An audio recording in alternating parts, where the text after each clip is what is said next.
नमस्कार, मिशन सच नेटवर्क में आपका स्वागत है और मैं हूं आपके साथ विकास जायसवाल। खबरों की शुरुआत करते हैं अलवर की प्रमुख खबरों से। भिवाड़ी के चौपान की थाना क्षेत्र के सारेकला गांव के जंगल में हथियार चलाने का प्रशिक्षण ले रहे प्रतिबंधित आतंकी संगठन अलकायदा से जुड़े 6 संदिग्धों को दिल्ली पुलिस की स्पेशल टीम ने कार्रवाई कर पकड़ा। सभी संदिग्ध बाहरी राज्यों के हैं और यहां आकर चौपान की थाने के सारेकला गांव के जंगलों में हथियार चलाने का प्रशिक्षण ले रहे थे। सभी 6 संदिग्ध इंडस्ट्रियल एरिया में एक साथ रह रहे थे। दिल्ली पुलिस ने यही दबिश देकर उन्हें पकड़ा। हालांकि दिल्ली व भिवाड़ी पुलिस ने इस संबंध में किसी प्रकार की जानकारी नहीं दी, लेकिन भिवाड़ी एसपी ज्येष्ठा मैत्रेयी एवं जयपुर रेंज आईजी अनिल कुमार टोक ने इस संबंध में बैठक कर हालात का जायजा लिया। दिल्ली पुलिस पकड़े गए संदिग्धों एवं बरामद हथियारों को दिल्ली ले गई। शहर के अंबेडकर नगर स्थित अशोक सैनी के परिवार के पड़ोस में रहने वाले एक मानसिक विक्षिप्त युवक ने उनके घर की छत से उतरकर खाना खा रहे परिवार के 4 सदस्यों को कैंची से हमला कर घायल कर दिया। लहूलुहान हालत में चारों सदस्यों को उपचार के लिए जिला अस्पताल में भर्ती कराया गया। घायल पीड़ित अशोक सैनी ने बताया कि हमले में अशोक, राजवाला, रोहताश और ममता गंभीर रूप से घायल हो गए। अशोक ने बताया कि सतीश उनके पड़ोस में रहता है और दिमागी रूप से उसकी हालत कमजोर है। वो क्या है कि पड़ोसी का लड़का जो है दीवार कूद कर गया, हमारे ऊपर से गेट तोड़ के अंदर आ गया। अंदर आ करके उसने कैंची से हमसे वार किया, सिर में चोटें मारी के। मेरे मकान में दूसरे आदमी रहते हैं, उनको भी, उन्हें घरवाले को भी और मेरे घरवाले को भी कैंची से जो है वार किया। कितने लोग घायल हुए हैं आपके? 4। क्या नाम है उनके? रोहतास है, ममता है, अशोक सैनी और राजवाला है। क्या कारण रहा, उन्होंने क्यों हमला किया है? कोई झगड़ा नहीं हमारा जो है, पता नहीं क्यों उसने जो है ऊपर से आया, हम तो नीचे खाना ही खा रहे थे बस जो है। कोई शराब वराब नशे में थे को? कुछ भी नहीं है। वो शराब पी रखे थे उसने? नहीं ऐसा तो कुछ नहीं है जो है। युवक ने वो क्या है कि पहले जो है कुछ दिमाग से अपसेट था। अच्छा, सही है तो। पहले आप तो खूब सही है, पता नहीं फिर भी क्यों ऐसा किया उसने जो है। ऐसा कोई विवाद सामने नहीं आया? कोई विवाद? कोई विवाद नहीं है हमारा जो है। कितने बजे घटना ये? 8:30 बजे करीब है। इन दिनों युवाओं में लोगों के बीच फेमस होने की होड़ मची है, जिसके लिए लोग लाखों रुपए तक खर्च करने को तैयार है। एक जमाना था जब लोग बड़ी गाड़ी खरीदने के लिए अपनी जमा पूंजी लगाते, लेकिन अब व्यक्ति गाड़ी के स्पेशल नंबरों के लिए भी लाखों रुपए खर्च करने में लगा है। इसके पीछे बड़ा कारण समाज में अपनी अलग पहचान और स्टेटस कायम रखना है। परिवहन विभाग से मिले आंकड़ों के अनुसार बीते 4 माह में 7 बार फैंसी नंबरों के लिए बड़ी बोली लगाई गई, जिनमें सबसे ज्यादा बोली 3 लाख रुपए से ज्यादा की थी। इसमें अप्रैल से लेके अभी तक 7 गाड़ियों में ऑक्शन हुआ है, जिसमें हाईएस्ट 3,03,000 की बोली लगी थी RJ02 UD 0009 नंबर के लिए। तो लोगों में इसका क्रेज़ है, जो चॉइस नंबर लेते हैं, ये सिंगल डिजिट नंबर हैं या चारों एक जैसे नंबर हैं, इस तरह के नंबरों पर लोग इंटरेस्टेड रहते हैं। इन पे ऐसा है कि ऑनलाइन पोर्टल है, उसमें आप अप्लाई करते हैं। यदि एक ही आवेदक होता है तो उसको 3 दिन बाद अलॉट कर दिया जाता है, और अगर इस पर एक नंबर पे 1 से अधिक एप्लीकेशन आती है तो उनका ऑप्शन होता है, और ये वीक में 2 बार अलॉट होते हैं। नहीं, इन सभी नंबरों की अलग अलग फ़ीस है। जो सिंगल डिजिट नंबर हैं उनकी फ़ीस ज़्यादा है, और जो डबल डिजिट या 3 एक जैसे नंबर या 4 एक जैसे नंबर, उनकी फ़ीस अलग अलग है। हाईएस्ट जो फीस है वो 1 नंबर के लिए है। राजस्थान में छात्र संघ चुनाव कराने की मांग को लेकर अलवर के राजर्षि महाविद्यालय के छात्र नेता अंकित गुर्जर ने खून से लिखा पत्र राजस्थान के मुख्यमंत्री को भेजा। छात्र नेता अंकित गुर्जर ने कहा कि पूर्व मुख्यमंत्री अशोक गहलोत ने छात्र संघ चुनाव पर रोक लगाई थी। अब प्रदेश में भाजपा की सरकार छात्र संघ चुनाव नहीं करा रही, इससे छात्रों में आक्रोश है। उन्होंने छात्र संघ चुनाव जल्द नहीं कराने पर उग्र आंदोलन की चेतावनी दी। आज आरआर कॉलेज में खून से पत्र लिखा मैंने मुख्यमंत्री महोदय के नाम, क्योंकि जैसा कि आपको पता है राजस्थान सरकार ने पिछले साल छात्र संघ चुनाव बंद कर दिए थे। छात्र संघ चुनाव बहाली के लिए मैंने खून से पत्र लिखा है। आगे भी हम पहले भी प्रोटेस्ट करते आ रहे थे और अब भी आगे भी प्रोटेस्ट करते हैं, क्योंकि राजनीति की पहली सीढ़ी छात्र संघ चुनाव है। ये मुख्यमंत्री महोदय ने पिछली बार बताया था, अशोक गहलोत जी ने, जिन्होंने बंद किए थे छात्र संघ चुनाव, कि मैं छात्र राजनीति से निकला हुआ हूँ, छात्र संघ चुनाव लड़े थे, और अब उन लोगों ने छात्र संघ चुनाव बंद किए। छात्र नेता यहाँ पर 24 घंटे छात्रों के लिए काम करते हैं। अगर छात्र संघ चुनाव नहीं होंगे तो ये कॉलेज प्रशासन खुद की मनमानी करेगा, बच्चों के लिए अच्छा नहीं होगा, बच्चे को मदद नहीं होगी, कोई कुछ काम नहीं होगा कॉलेजों में खुद की मनमानी चलती रहेंगी। इसलिए हम आगे भी प्रदर्शन करते रहेंगे, चाहे कुछ भी हो जाए, छात्र संघ चुनाव करा के रहेंगे। अगर छात्र संघ चुनाव नहीं होते हैं तो क्या आगे की? इससे आगे छात्र शक्ति आक्रोश करेगी, उसका जिम्मेदार स्वयं राजस्थान सरकार रहेगी। अलवर शहर के पुराने कलेक्ट्रेट परिसर स्थित पुराने एसडीएम ऑफिस की अचानक छत गिर गई, जिसमें अतिरिक्त प्रशासनिक अधिकारी तरुण शर्मा बाल बचे। वे दोपहर करीब 2 बजे रिकॉर्ड रूम में रिकॉर्ड लेने आए थे। वापस लौटते समय ऑफिस में प्रवेश करते ही छत गिर गई। छत गिरने के दौरान वे कमरे के अंदर मौजूद नहीं थे, इस कारण बड़ा हादसा टल गया। अतिरिक्त प्रशासनिक अधिकारी ने बताया कि सरकार को काफी बार भवन के जर्जर होने की सूचना दी, मरम्मत के लिए लिखित में अवगत कराया, लेकिन कार्रवाई नहीं हुई। ये उपखंडाधिकारी न्यायालय अलवर में करीब 2 बजे की बात है। अचानक उस कमरे में से हम इस कमरे में आए थे रिकॉर्ड लेके, तो अभी अचानक ये जो पुराने एसडीएम साहब की चैम्बर है, चैम्बर में जो छत है वो गिर चुकी है। जस्ट अभी ज्यादा 1 मिनट का दरमियान फासला रहा था, नहीं कोई बड़ा हादसा घटित हो सकता था। कितने दिनों से ये ऐसी हालत में हो रही थी? करीब 1 महीने से लगातार फोटो और वीडियो बना के सरकार को अवगत करा रहे हैं, अभी तक कोई हल नहीं निकला है। इसी दशा तुम बैठे हैं, तो ऊपर देखिए आप क्या हाल हो रहा है।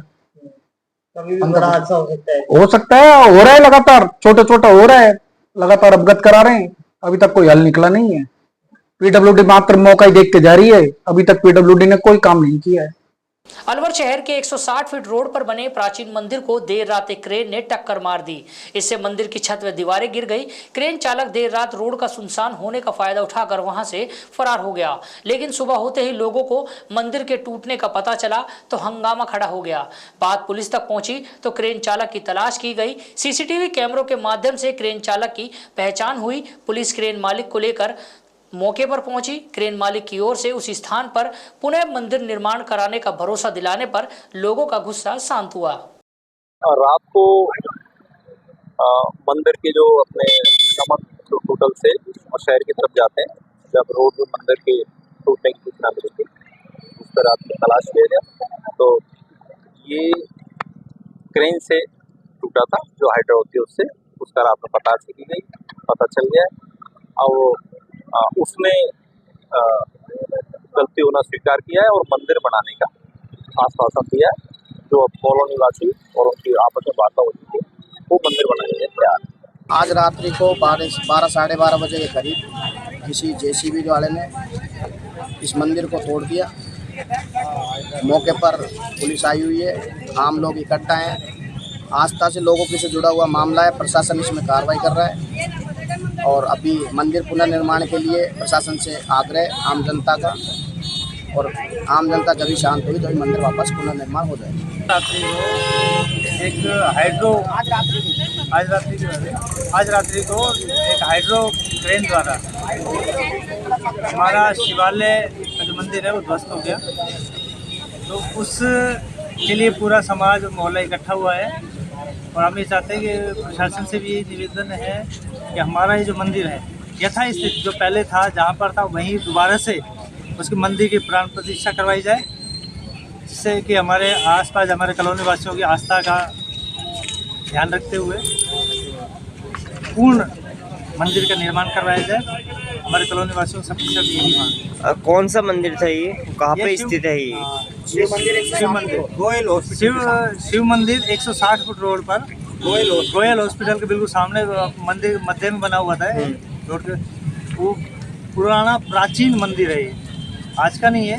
ये जब यहाँ पर पहले कोई बसावट भी नहीं थी, उससे पहले का सबसे पहला रोड बनने से पहले का मंदिर है, ये आज का नहीं है। कितने साल हो गए कुछ इस मंदिर को बसावट से आप ये लगाओ कि 60-70 साल हो गए, उससे भी ज़्यादा है। हाँ, पहले जब यहाँ पर खड्डे हुआ करते थे साइडों में, उस टाइम का ये मंदिर है। यहाँ पर ये रोड नहीं निकला था और यहाँ हमारी बसावट हुआ करती, हमारे कोली समाज के और परिवार या मकान थे, सारे मकान बने हुए थे। इस्कॉन की ओर से अलवर में जन्माष्टमी पर्व पर ब्राह्मण छात्रावास सभा भवन में कृष्ण जन्मोत्सव का बड़े पैमाने पर आयोजन किया जाएगा। इस्कॉन अलवर के भक्त एच.जी. शिवराम गिरिधारी दास ने बताया कि इस बार इस्कॉन अलवर की ओर से बड़े स्तर पर श्री कृष्ण जन्मोत्सव का आयोजन 25 अगस्त को किया जाएगा।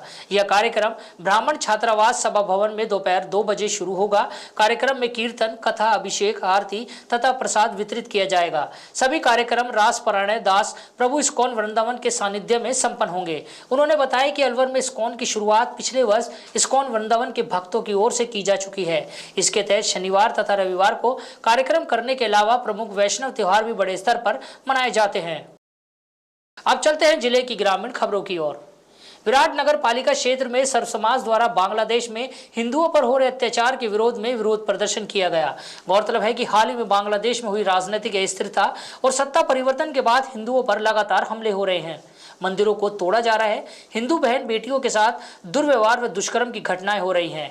ये अत्यंत चिंताजनक घटनाएं समस्त भारत के हिंदू समुदाय को व्यथित और दुखी कर रही हैं। बांग्लादेश में हो रहे इन अत्याचारों को अंतर्राष्ट्रीय मंचों पर उठाया जाए ताकि बांग्लादेश की नई सरकार पर दबाव बनाकर हिंदू समाज व हिंदू महिलाओं पर हो रहे दुष्कर्मों को रोका जा सके। बांग्लादेश सरकार को सख्ती से हिदायत दी जाए ताकि वहां धार्मिक स्थलों की पवित्रता और सुरक्षा सुनिश्चित हो सके। बांग्लादेश से प्रताड़ित होकर पलायन कर भारत आ रहे हिंदुओं के पुनर्वास और सम्मान पूर्वक जीवन यापन की व्यवस्था की जाए, साथ ही उन्हें भारत की नागरिकता प्रदान करने के लिए आवश्यक कदम उठाए जाए। विराट नगर पालिका में नवनियुक्त अध्यक्ष ने कार्यभार ग्रहण किया। कार्यभार में मंचासीन अतिथियों का चेयरमैन प्रतिनिधि भैरूराम सैनी ने माला व साफा पहनाकर स्वागत किया। इस दौरान नवनियुक्त पालिका अध्यक्ष ने कहा, बिना किसी भेदभाव के सभी पार्षदों के साथ मिलकर विराटनगर में सफाई, पेयजल, रोड लाइट, सड़क आगामी 10 दिन में पूरे विराट नगर पालिका में सुचारू की जाएगी। उन्होंने विश्वास दिलाया कि सभी पार्षदों सहित विराट नगर पालिका में रहने वाले सभी लोगों को साथ लेकर बिना किसी भेदभाव के विकास कार्य होंगे। नगर पालिका एक कालोस की कोटड़ी है, इसमें आज आपको बैठा रहे हैं। यदि इसके धब्बा लगेगा तो इस विराट नगर पे धब्बा लगेगा, आपको कोई नहीं जानेगा, लेकिन विराट नगर को जाने का बाहर के लोग यही कहेंगे विराट नगर में ये हुआ। बढ़िया काम करोगे, विराट नगर का नाम ऊंचा रोशन होगा। यदि गलत काम होगा तो फिर विराट नगर का नाम नीचा होगा। इसलिए कालोस की कोटड़ी है, इसको आप सावधानी से काम करें और जनता को ये दिखाएं कि चेयरमैन जो आया है ऐसा काम कर रहा है। सबको साथ लेकर, पार्षद हो चाहे नागरिक हो चाहे कार्यकर्ता हो, कोई पार्टीबाजी नहीं। पार्टीबाजी से क्या होता है, द्वेषता बढ़ती है। थानागाजी पंचायत समिति सभागार में दिव्यांग पंजीयन शिविर का आयोजन किया गया। शिविर में ग्राम पंचायतों के अधीन दिव्यांगों को 24 अगस्त को जरूरी संसाधन वितरित किए जाएंगे। शिविर में कुल 50 दिव्यांगों ने अपना पंजीयन कराया। शिविर में विकास अधिकारी अजीत सिंह ने सभी ग्राम पंचायत के सरपंचों से आग्रह किया कि वे अधिक से अधिक दिव्यांगों को लाकर पंजीयन करवाएं, जिससे क्षेत्र के दिव्यांगों को सरकारी सुविधा का लाभ मिल सके। अधिकारिता विभाग की तरफ से विशेष योगजन के परीक्षण, चिन्हीकरण, जिनको आगे चिन्हीकरण करके और उपकरण वितरित किए जाएंगे। आज का उद्देश्य है इसमें पंचायत समिति थानागाजी में कैंप लगा के और उनमें विशेष योगजन के चिन्हीकरण करना है और चिन्हीकरण को फिर करके और आगे उनको उपकरण वितरित किए जाएंगे। ये कब तक चलेगा शिविर? ये शिविर आज 10 बजे से शाम 5 बजे तक चलेगा। और अब बात करते हैं प्रदेश की खबरों की। जयपुर में विधायक मनोज कुमार नांगली के खाते से साइबर ठगों ने 2 बार में करीब 90,000 रुपए निकाल लिए। ज्योतिनगर थाना पुलिस ने अज्ञात बदमाशों के खिलाफ साइबर ठगी और धोखाधड़ी का मामला दर्ज किया। ज्योतिनगर थाने के एसआई उदयवीर सिंह ने बताया कि विधायक मनोज कुमार की रिपोर्ट पर अज्ञात बदमाशों के खिलाफ साइबर ठगी और धोखाधड़ी का मामला दर्ज किया गया। जयपुर एयरपोर्ट पर चेकिंग के दौरान सुरक्षा कर्मियों को ट्रांजिट यात्री ने बैग में बम होने की बात कहने पर अफरा तफरी मच गई। इससे सुरक्षा कर्मी अलर्ट मोड पे आ गए। फौरन यात्री को हिरासत में लिया गया। जांच के बाद उसकी सूचना अफवाह निकली। यात्री के बैग में बम नहीं मिला। इस कारण सुबह भोपाल जाने वाली इंडिगो एयरलाइंस की फ्लाइट करीब 1 घंटे देरी से उड़ान भर सकी। CISF की पूछताछ में यात्री ने कहा, मैंने परेशान होकर कहा था कि बैग में बम है। अब रुक करते हैं देश की खबरों की ओर। कांग्रेस सांसद राहुल गांधी ने श्रीनगर में पार्टी कार्यकर्ताओं से कहा कि जम्मू कश्मीर का प्रतिनिधित्व करना और इसे वापस राज्य का दर्जा दिलाना जरूरी है। राहुल गांधी ने कार्यकर्ताओं से कहा कि लोकसभा चुनाव में पीएम मोदी का कॉन्फिडेंस तोड़ा है। अब उनकी छाती 56 इंच की नहीं रही। वे कंधे झुकाकर चलते हैं। जम्मू कश्मीर चुनाव में गठबंधन तभी होगा जब कांग्रेस के सभी कार्यकर्ताओं को इज्जत मिलेगी। कांग्रेस अध्यक्ष मल्लिकार्जुन खड़गे ने कहा कि अगर हम जम्मू कश्मीर चुनाव जीतेंगे तो सारा हिंदुस्तान हमारे कब्जे में आएगा। कोलकाता के आरजी-कर मेडिकल कॉलेज अस्पताल में ट्रेनी डॉक्टर के रेप मर्डर केस की सुप्रीम कोर्ट में सुनवाई हुई। CBI ने कोर्ट में कहा कि क्राइम सीन से छेड़छाड़ हुई है। जस्टिस JB पाद्रीवाल ने कहा कि कोलकाता पुलिस की भूमिका पर संदेह है। जांच में ऐसी लापरवाही अपने 30 साल के करियर में नहीं देखी। इससे पहले CBI ने कहा कि डॉक्टर काम पर लौट आए। और अब चलते हैं खेल जगत की ओर।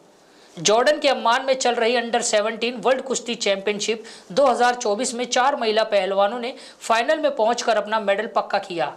वहीं भारत को अब तक 2 ब्रॉन्ज मेडल मिल चुके हैं। सेमीफाइनल में अदिति कुमारी, नेहा पुलकित और सानवी लाठर ने मुकाबला जीतकर फाइनल में अपनी जगह बनाई। अदिति ने 43 किलो वेट में सेमीफाइनल में अलेक्जेंड्रा बेरेजोवास्किया को 8-2 से हराकर फाइनल में अपना स्थान पक्का किया। फाइनल में उनका मुकाबला ग्रीक की मारिया लुइजा के साथ होगा। और अब चलते हैं अर्थ जगत की ओर। भारत की अर्थव्यवस्था में सूक्ष्म, लघु और मध्यम व्यापार की भूमिका अत्यंत महत्वपूर्ण है। यह देश की अर्थव्यवस्था का लगभग 1/3 हिस्सा है और रोजगार में 60% से अधिक योगदान करते हैं। MGI की नवीनतम रिपोर्ट में MSME की उत्पादकता में सुधार की आवश्यकता पर जोर दिया गया। रिपोर्ट के अनुसार 16 देशों के अध्ययन में सामने आया कि एडवांस और उभरती अर्थव्यवस्थाओं में MSME का रोजगार में 2/3 हिस्सा और मूल्यवर्धन में आधा हिस्सा है। खबरों के अंत में बात करते हैं विदेश की खबरों पर। प्रधानमंत्री नरेंद्र मोदी का पोलैंड की राजधानी वॉर्सा में सेरेमोनियल वेलकम हुआ। यहां भारत के राष्ट्रगान जनगण मन की धुन के साथ उन्हें गार्ड ऑफ ऑनर दिया गया। मोदी पोलैंड के PM डोनाल्ड टस्क के साथ द्विपक्षीय बैठक की। टस्क ने PM मोदी के लिए लंच भी होस्ट किया। शाम को राष्ट्रपति आंद्रेस डूडा से मिलने के बाद मोदी ट्रेन से यूक्रेन के लिए रवाना हो गए।